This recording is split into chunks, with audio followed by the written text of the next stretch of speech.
Well, it brings me no pleasure to report that bad arguments against materialism are being made in the press. I come across bad arguments for materialism everywhere on the internet, and I rarely see physicalists police their own.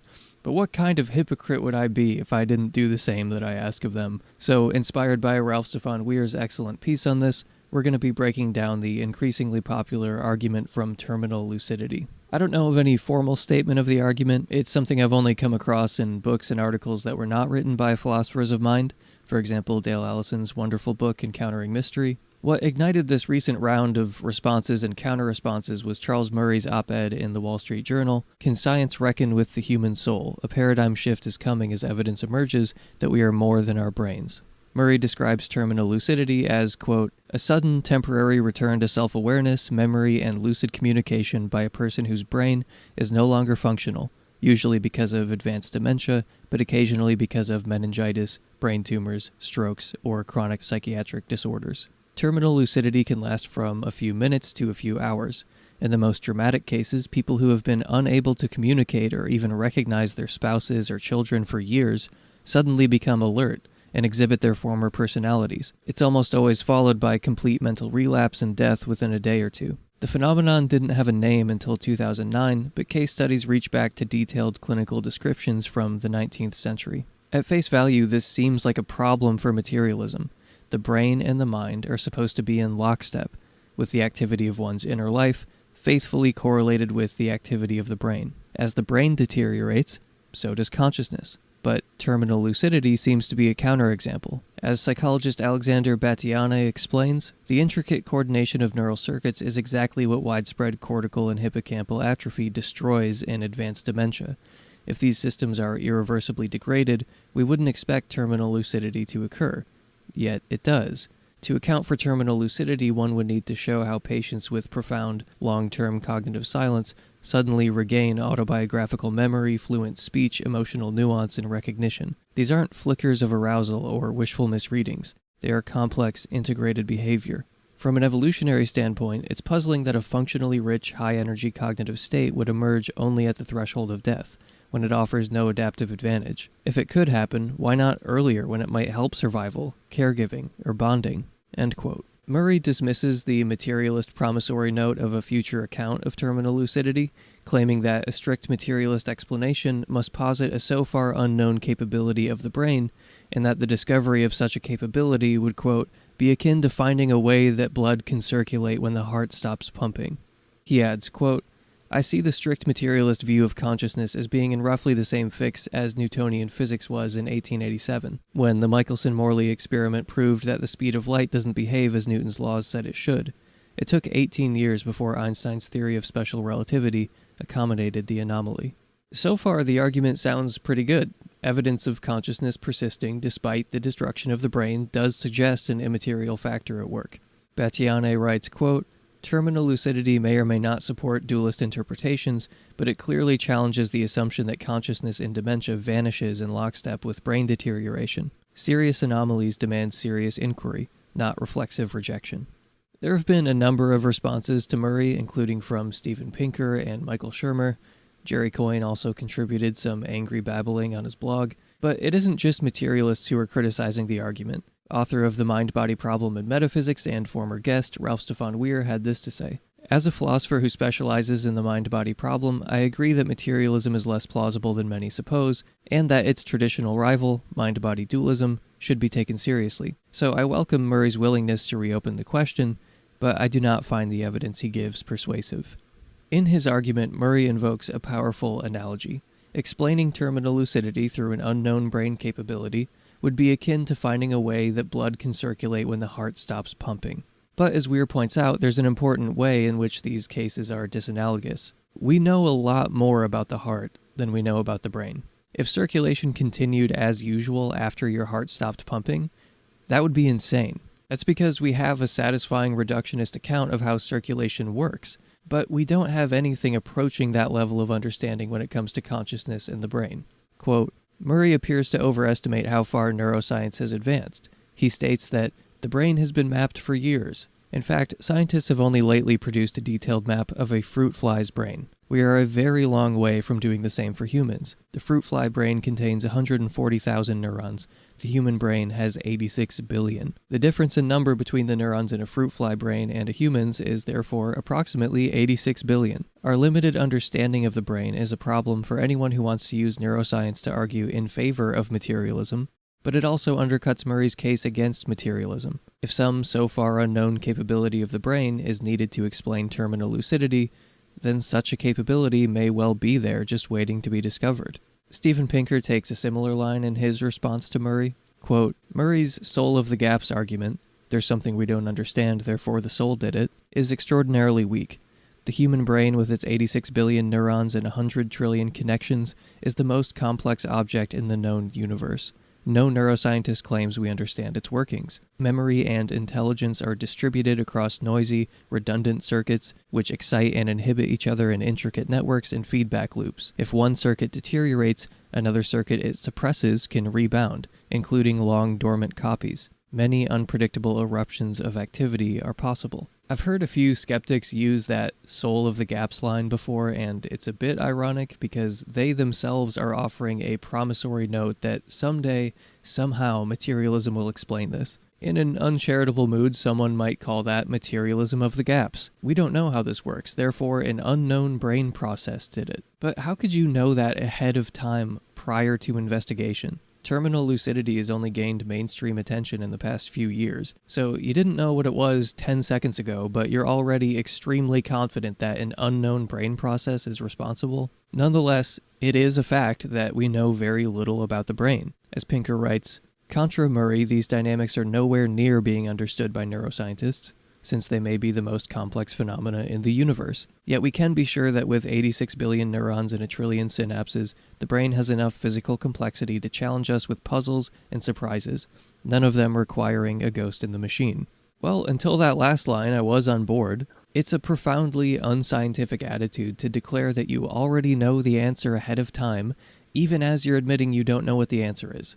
Neither Murray nor Pinker seem to recognize that the uncertainty cuts both ways. As we are said, quote, our limited understanding of the brain is a problem for anyone who wants to use neuroscience to argue in favor of materialism, but it also undercuts Murray's case against materialism. We don't understand the brain as well as we understand the heart, so we shouldn't be so quick to say that we know what it can or cannot do. In fairness, Murray sort of anticipated this point. He grumpily responded to Pinker, quote, I wrote that explaining terminal lucidity through an unknown brain capability would be akin to finding a way that the blood can circulate when the heart stops pumping. The basis for that analogy is the profound neuronal atrophy and loss associated with advanced dementia. Mr. Pinker invokes the complexity of the brain and how much we still don't know about it. He doesn't acknowledge that advanced dementia destroys the networks for memory, speech, and self-recognition. Okay, so that's a relevant detail. Dementia destroys the parts of the brain associated with memory, speech, and self-recognition, which lends some credibility to Murray's heart analogy. But the problem, once again, is that Murray seems to overestimate our knowledge of the brain and its disorders. As Weir explains, quote, Murray's claim that terminal lucidity refutes materialism rests on a questionable presupposition.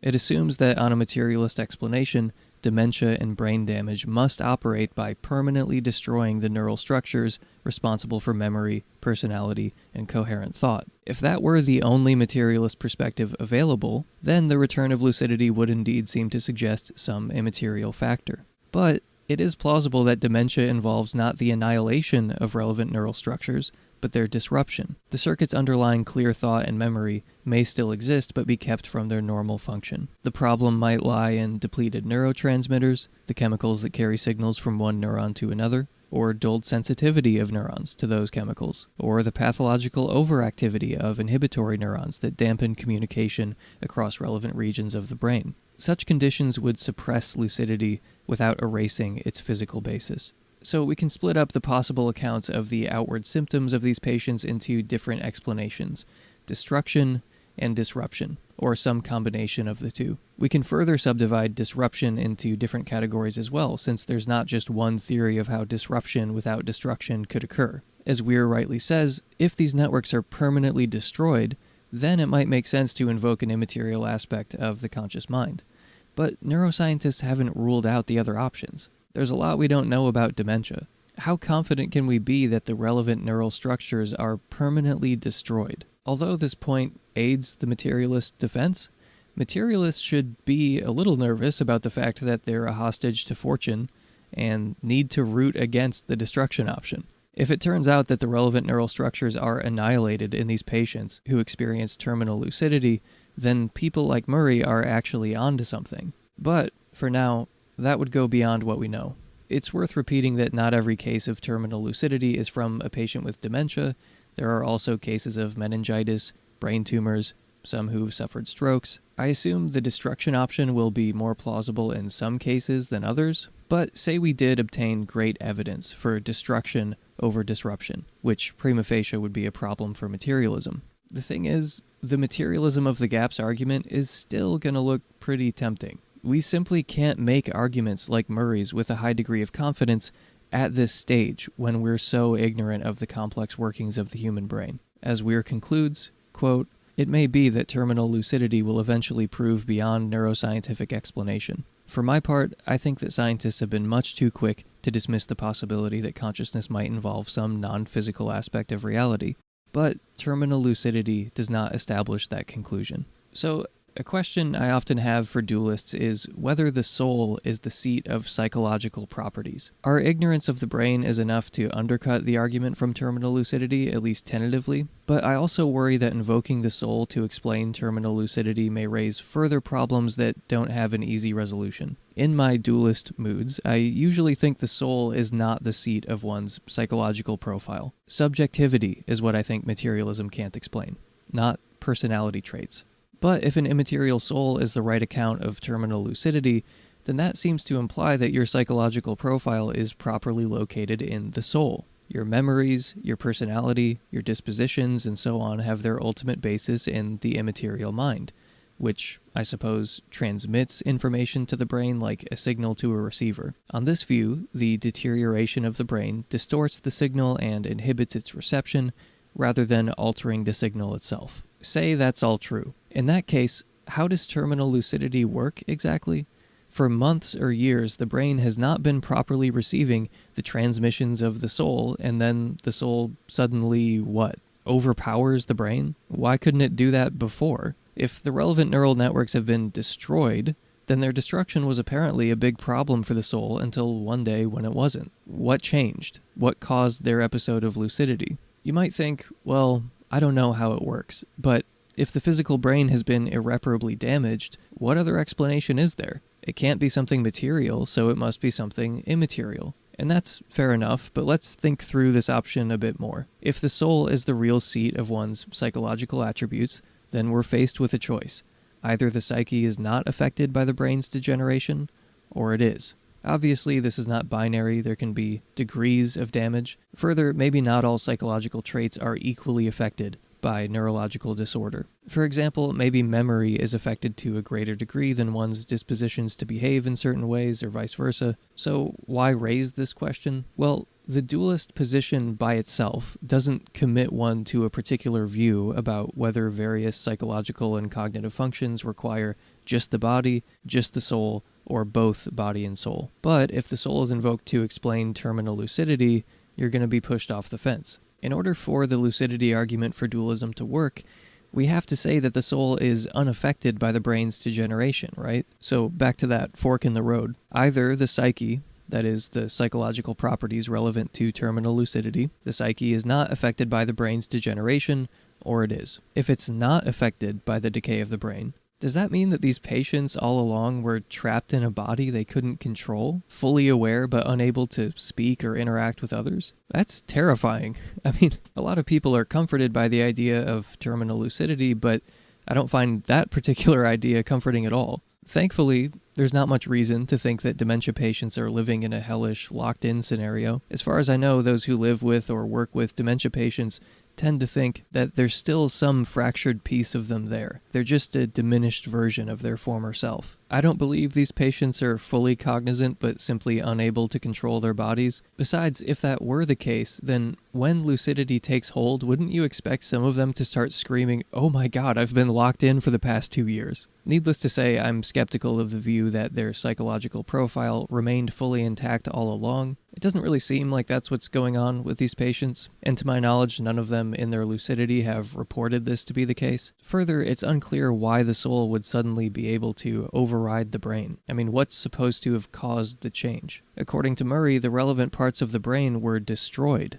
but the soul wasn't. That's why terminal lucidity is supposed to be supportive of the soul. But that raises the question, why did the psychological changes that preceded the lucidity happen in the first place? Were those changes illusory? Setting aside the idea that these patients' minds are fully intact, locked inside an uncooperative body, let's think about the alternative. Say that their psychological profile was indeed shattered. After all, dualists believe that the mind and body are intimately intertwined. The corruption of the brain will also corrupt the mind. In that case, why does the mind become intact once again near the point of death? The brain hasn't changed, so why the sudden change in mental functioning? If you maintain that the soul was unaffected by the brain's ailments, then you're back to the first option. But if you say the soul is constrained by the brain's functioning and will always march in accordance with neural activity, then you've undermined your ability to explain terminal lucidity. The whole point is that the soul can continue on its merry way even with the brain severely damaged. Neither option,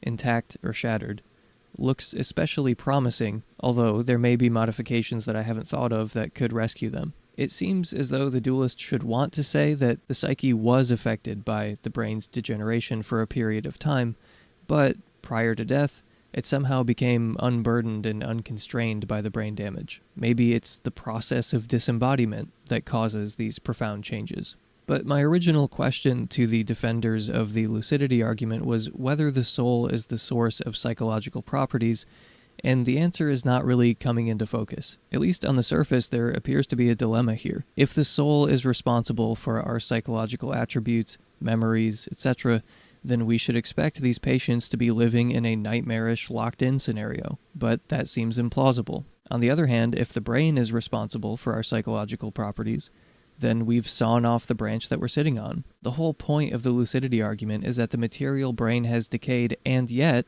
these psychological attributes reappear, despite that fact, suggesting they have their basis in the immaterial mind. Of course, the dualist position by itself doesn't commit one to a particular view about whether various cognitive functions require just the body, just the soul, or both body and soul. But the defenders of the argument seem to be committing themselves to the both body and soul option, since they need to account for the patient's end-of-life lucidity and the psychological changes during their illness. So what is the division of labor exactly between the body and soul with respect to cognitive functioning? More to the point, what version of dualism can account for both terminal lucidity and the period of time preceding it?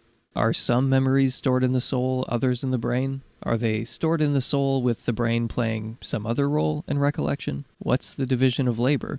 And what on earth happens prior to death that causes terminal lucidity? Maybe these questions have satisfying answers, but it seems like the soul is a bad explanation here. At first, it looks like the only good explanation on offer, but I think it raises questions that are not easily resolved. As I mentioned when I have my dualist hat on, or my dualist crown, rather, I usually don't think the soul is the seat of psychological properties. I tend not to think that one's memories are stored in the soul, for instance. It's not impossible, but I would need some wise dualist to untangle these knots for me. Unfortunately, many arguments of this genre seem to imply that they are. Memories of past lives, NDEs in which one returns to a place they feel they've been before, certain ghost encounters, and terminal lucidity. These sorts of arguments tend to imply that the soul is responsible for a far greater share of our cognition than some dualists would otherwise be inclined to think. Of course, if those arguments work, then I'd just have to change my view. I'd need to construct a working theory as to how the brain and mind work in concert. Regardless, I assume we all agree that it's implausible that these patients' minds are fully intact, locked inside a decaying and uncooperative body. Doesn't really seem like that's what's going on in these cases, and to my knowledge, none of these patients in their lucidity have reported it to be the case. Further, it's unclear why the soul would suddenly be able to override the brain. But if one's psychological profile is broken by their malfunctioning brain, as outwardly appears to be the case, then it's unclear why the soul suddenly reconstitutes the psyche fully intact but only for a short window immediately prior to death. So, I don't think what I'm offering is a knockdown argument. Maybe there's a way out of the maze, but for me, these issues do instill some caution. If dualists want to appeal to NDEs, past life memories, encounters with disembodied minds, and terminal lucidity, they need to explain the relations between psychological properties, the brain, and the soul. Murray's op-ed incited the skeptic brigade, and unsurprisingly much of their bluster didn't amount to anything. Earlier, I very charitably cut out 80% of what Steven Pinker said, since we were only talking about good responses to the argument. Jerry Coyne also weighed in with his characteristic humility and dispassionate rationality. Michael Shermer very ambitiously tried to explain terminal lucidity by dehydration. Yes, that sounds like a stretch, but we can't dismiss it out of hand. It's at least testable. I guess we just need to severely dehydrate dementia patients and see what happens. I admit I would be surprised if the effects were comparable to those reported in terminal lucidity, but it's not the kind of question you can know the answer to a priori. Steven Pinker offered 3 objections to terminal lucidity. 1, we don't really understand the brain well enough to make the argument. 2, the notion of a soul is incoherent. And 3, it is doubtful that terminal lucidity is a real phenomenon in the first place. We already talked about 1, so let's talk about the other 2. First, why does Pinker doubt the reports of terminal lucidity? Claims of quote-unquote terminal lucidity consist of subjective recollections by loved ones and caregivers, but we know that people are extraordinarily credulous about the cognitive abilities of entities they interact with, readily overinterpreting simple responses as signs of non-existent cognition. The first primitive chatbot, Eliza, simulated a therapist in the 1960s using a few dozen canned responses. For example, "Tell me more about your mother." Yet, people poured their hearts out to it. With so-called facilitated communication, therapists and patients were convinced they were liberating the trapped thoughts of profoundly autistic children with the use of a keyboard, oblivious to the fact that they were manipulating the children's hands. When there's desperation to commune with a loved one, any glimmer of responsiveness can be interpreted as lucidity, exaggerated with each recall and retelling. What Murray did not report was any objective indicator of coherence or lucidity like an IQ test, or a standard bedside neurological battery, or a quiz of autobiographical memory with verifiable details. End quote. I personally would not recommend giving your dying mom an IQ test in hospice. Seriously, though, it is surprising to me the lengths that skeptics will go to avoid admitting that something weird exists. Flatly denying the phenomenon is a cherished tradition among skeptics, but you'd have to just ignore the reports of terminal lucidity to think this response works. And he basically does. He implies that the stories are all exaggerated and embellished over time, but many of these cases involve patients, quote, who have been unable to communicate or even recognize their spouses or children for years and suddenly become alert and exhibit their former personalities. As Murray responded, quote, Mr. Pinker ignores that, describing the evidence as anecdotes. All Mr. Pinker had to do was get the Kindle version of Battiane's Threshold and spend an hour scanning it so he could report whether the cases meeting my criteria exist. Battiane, the author of the book Murray cites, weighed in as well. Quote, Charles Murray doesn't need my help debating Steven Pinker, but as the author of the principal book on terminal lucidity, I offer a few observations. Contrary to Mr. Pinker, grieving relatives aren't the only ones reporting cases of terminal lucidity. In the international study I led, many instances were corroborated by physicians, nurses, or hospice staff. Our findings are consistent with a 2024 scoping review compiling dozens of clinical reports and with Sandy McLeod's 2009 perspective study. These stories aren't sentimental hogwash, they are clinical observations from structured care environments. End quote. Pinker also asserts that the notion of the soul is incoherent, which kind of makes the other arguments unnecessary. Quote, a great irony in the attempt to use rigorous scientific reasoning to support some theory of an immaterial soul is that the theory itself, inevitably left unspecified, is utterly incoherent. If a Dybbuk can re-enter a ravaged brain as a gift to loved ones, longing for a last goodbye, why are just a few people blessed with this miracle, rather than everyone? Why can't the soul just stay put, making everyone immortal?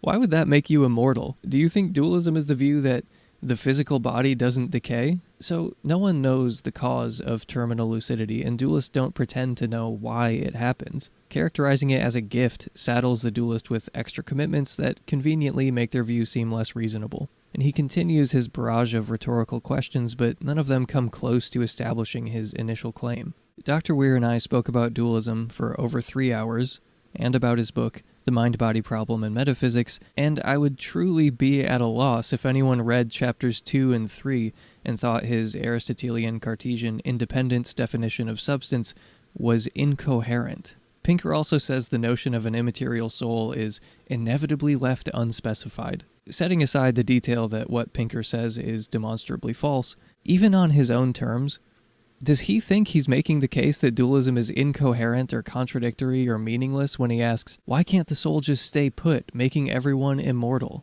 Like, in his mind, did he succeed at what he set out to do? The words of physicalist Daniel Stoljar come to mind. Quote, "We live in an overwhelmingly physicalist or materialist intellectual culture.